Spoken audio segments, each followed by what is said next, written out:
What if I told you that becoming a millionaire doesn't have to take 30 or 40 years? What if you could do it in as little as 10? The real question is, how much do you have to invest on a regular basis to reach that $1 million mark? In this video, I'm going to break down those exact numbers, show you the strategy to hit it, and reveal how compounding interest can really turn you into a millionaire and have that status much faster than you think. So let's go ahead and hop over and look at investor.gov on what exactly it's going to take to make you a millionaire. So here, as you can see, investor.gov, this is going to be the compound interest calculator. And we're going to break this down, of course, with our very first numbers. So this is going to be high. This is going to be your 10-year time frame. So looking at our monthly contribution, we are looking at $5,250.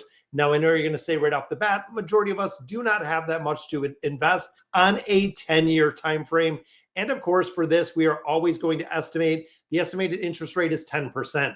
Now, when we start thinking of the VOO, when you think of the S&P 500, it is on average returned about a 10% return over the last 10 years, probably even a little bit north of 10% at this point. But looking at the calculation on an annual basis, that puts you at your $1 million mark. The results are in 10 years, you will have $1 million if you're investing that magical number, $5,250 every single month for 10 years. You'll notice down here, really the variation is you're putting in $630,000 over a 10-year period. It has grown over $1 million. So you can see the compounding in effect. And as we start pulling back kind of 5 years at a time, you're going to see exactly what this impact looks like. Because when we start breaking it down and really thinking going out to 15 years, so we are extending that guideline by another 5 years. This is going to put us in thinking of the 5,250. This is going to put us at 2,650. So we are almost dropping. And what is that? Like $2,000, $3,000 off of our monthly contributions, staying at that interest rate of 10%. This is going to put us, you guessed it, right at that $1 million mark. And you'll notice that when it comes to the contributions, we are at 477 instead of that 630. So even a lot less contributions because of the compounding aspect that we see over the 15 years. Now, again, as we continue to scale this back and we get out to essentially going to these 20 years, the interesting thing, your 1650 now goes to 1475, staying with this exact same one and looking at, again, 1475 over those 20-year time period, you can see we're at just $1 million and the contributions much lower. Now looking at a 20-year time frame, you're looking at 354,000. So looking at going from a 10-year to a 20-year, it is less than half of the amount that you actually have to contribute to yourself. And you can see how it becomes very prevalent when even you think of the 1475, still for a majority of Americans thinking of the average income, that is still pretty high in a 20-year time frame. And even when you think of a 20-year time frame, you're looking at age 45 to start investing from zero, going to 65 at full retirement age. That is a pretty short window in its entirety. When you look again, thinking of like a 45-year-old, you're pretty advanced in your career. A lot of times we've held the job for a considerable amount of time. You have seen some career shifts, probably some pay raises. And if you are making regular contributions, also remember if you have an employer match, that is going to be a big part where if they're matching 3, 5, 7% of your income, you might not have to contribute 1475 alone because you do have that matching aspect. Then we start even backing it off even more, 850. Now we're looking at 25 years. So again, pulling it back just a little bit further and looking at $850, boom, we are still at our magical $1 million. And you notice that we have the future value rate here that is really astronomical. Now our total contribution is at $255,000. So we have put $250,000 into this plan over the next 25 years. And again, regular contributions, we are going to be at $1 million. So when you think about it, mathematically, 25% of this is our contributions. 75% of this is the total growth that we have seen in 75 years, or excuse me, in 25 years.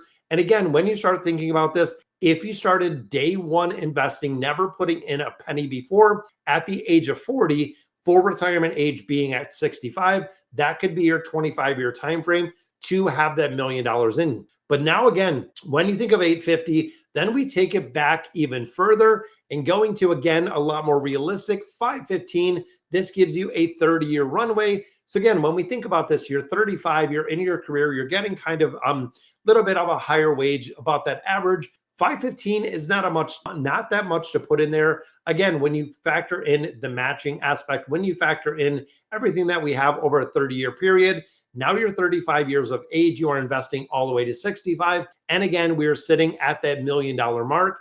Now, when we start looking at the contributions, 185K over 30 years, we are starting to see exactly what the compounding interest can do in here and how much and really how little you have to put in here. Now, when you think about it, again, the $1 million, you're putting in about 18% of your contributions, and that is growing to that $1 million mark within that time frame. Kind of crazy to think when you look at this 30-year chart on where and how well this compounding does work. It's kind of crazy to see when, again, we start backing it out a little bit further, and then we go up to 35 years invested. When we start looking at this, you are $310 over a 10-year period for this 35-year window. And looking at this right here, you are still, again, north of $1 million. Contributions coming in at 130K. So $130,000 contributions, 13% of the total of this portfolio is based on your contributions, and the other 87%, as you can see from the compounding factor, is going to be all of the compounding over an extended amount of time. This is, again, where the real big value comes in. And thinking of 35 years, so you're age 30, full retirement age at 65, you have that 35-year window. And then we think about the 40. So the 40, of course, is going to be just a little bit lower. And of course, coming in at 40, you're looking at $190. Now, when you think of 40 years, you're 25 years old, you have that full age of retirement at 65, you have a 40-year runway. And this is truthfully, guys, the exact reason why the earlier that you contribute to those 401k plans, when you put money in those IRA plans, you can see the compounding effect that we have, because at $190 a month over that 40-year time frame still puts us north of the $1 million. You're not even putting in 100K. Now you're looking at total contributions, roughly about 9% of your $1 million portfolio. Again, thinking of full retirement age being at 65. So you start doing contributions at 25. And then I just want to see for kind of funny, because when you think about 45 years, if you have 45 years to retire, it's incredible to see, because literally if you put probably $100 in there at that age, you're at 862. So we do have to go a little bit higher. Let's do 830. I think 830 is going to give us 1.1 million. So again, you can see exactly how little you really have to put in there to see that $1 million mark. And getting to this $1 million mark, even there's 992 and we put $115 and 45 years. Again, bigger time frame when you think in the entirety. So if you're starting at 20 and putting in $115, making sure you make that contribution every single month. And this is also indicative where when you think of monthly contributions and when you start looking at this number in general, this is not saying, and really taking into account if you get a pay raise, if you're earning more money, if you can make more contributions. When you start, starting out, let's say you're making $15,000, $18,000, $20,000 a year, then you get a bump, you go to college, you get a full-time paying gig. Now you're 30, 35, maybe 40,000 a year. By the time you go through your entire life, making these regular contributions, and as your income increases, it might be 115 when you start out at the age of 20, working a part-time job, just saving a little bit of money, and even thinking of a regular monthly contribution. If you're putting away 15% from the time you start work under the time you retire, with, again, all of the pay raises, maybe job changes, promotions, earning more income later in your life than you do much earlier in your life, because you have the experience and everything. If you start putting away 15% of your income, I guarantee you are going to be a multimillionaire. And even thinking of a shorter runway where let's say, theoretically, probably 25, about the age of 25 is when most people start really investing. For a majority of people, when you start looking at retirement planning, it is usually around that age of 35 that we see the retirement planning when they start thinking about it. So that is really kind of the 30-year time frame, like what we talked about, putting in that 515. And again, this doesn't include a lot of things that we talked about. When you start looking at that employer match, when you start looking at other things, to take into account how much you're putting into your portfolio. And even if you're on a higher pay scale, let's say, for instance, and I love always breaking out my calculators, because I do math and I do a crazy amount of math equations on a regular basis. But if I break up my calendar over here, and let's say the average income is around 67,000, if you're putting away that 15%, you're talking $10,000. We divide it by 12 months. You're actually putting away, again, if you're making the average salary in the United States, you're putting $837 in there every month. If you start this at the age of 25, again, just earning that salary, you're going to be $1.6 million. Now, the interesting thing is when you start looking at this number and thinking it's a pretty big number, it's a pretty decent number, Americans are saying right now roughly $1.4 million is what you need to retire comfortably, is what they're saying.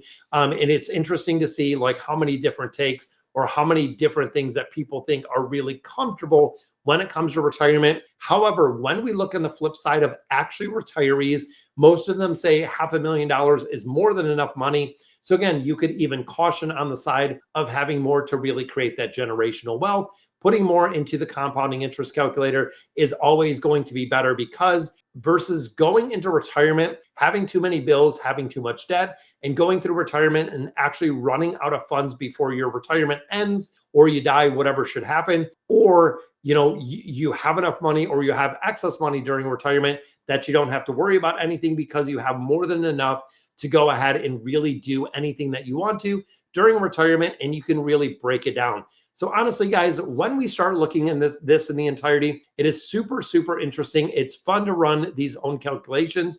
So if you want to retire in 10 years, you're looking at that 5,250 if you really want to get there with $1 million in a 10-year time frame. And honestly, aiming for about that probably 20 to 25-year time frame is for really realistic for most of us. If you want to hit that first $1 million, it is an absolute game changer.